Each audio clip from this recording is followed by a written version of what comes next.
يا أيها الناس كلوا مما في الأرض حلالا طيبا এই আয়াতের যেই সময় তিলাওয়াত করেন মজলিস থেকে হযরত সাদ ইবনে আবি ওয়াক্কাস রাদিয়াল্লাহু তাআলা আনহু দাঁড়ায়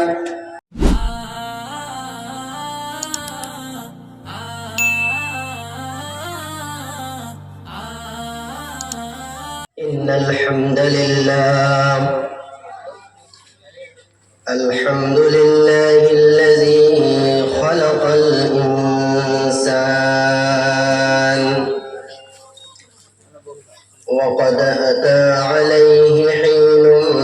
من الدهر لم يكن شيئا مذكورا ونشهد أن لا إله إلا الله وحده لا شريك له ونشهد أن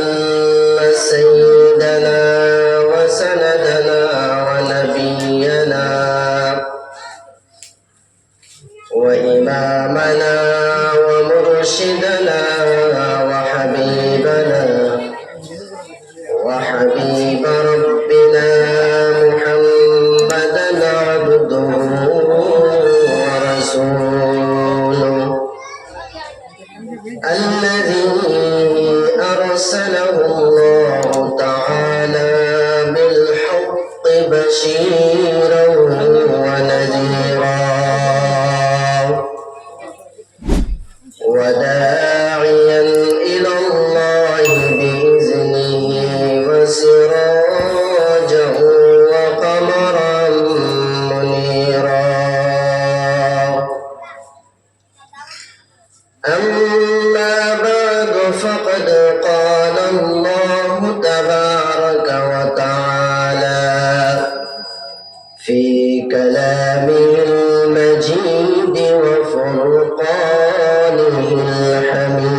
الحميد أعوذ بالله من الشيطان الرجيم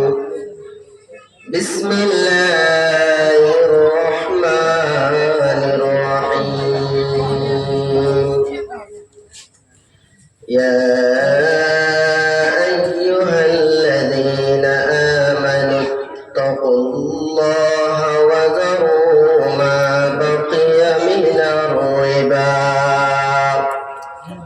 وذروا ما بقي من الربا إن كنتم مؤمنين وقال في مقام آخر يا أيها الناس كلوا مما في الأرض حلالا طيبا وقال النبي صلى الله عليه وسلم يأتي على الناس زمان لا يبالي المرء ما أخذ منه أمن الحلال أم من الحرام وقال الله تبارك وتعالى في شان حبيبه ومحبوبه مخبرا وآمرا إن الله وملائكته يصلون على النبي يا أيها الذين آمنوا صلوا عليه وسلموا تسليما اللهم صل على سيدنا مولانا محمد وعلى آل سيدنا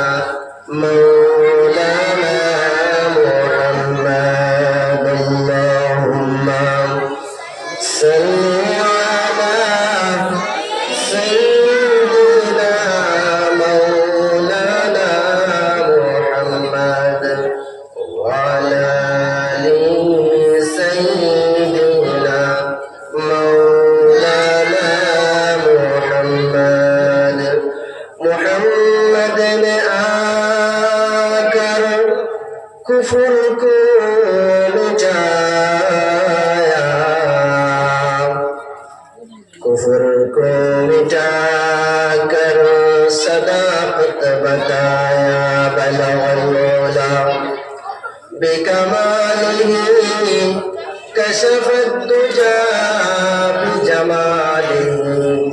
हसनत जमीअ खिसालिही सल्लु अलैहि व आलिही व अहसन मिनक लम तर क़त्त ऐनी व अजमल मिनक लम तलिद النساء خلقت مبرأ من كل عيب كأنك قد خلقت كما تشاء يا صاحب الجمال ويا سيد البشر من وجهك المنير لقد نور القمر بلغ العلا بكماله كشف الدجى بجماله حسنت جميع خصاله صلى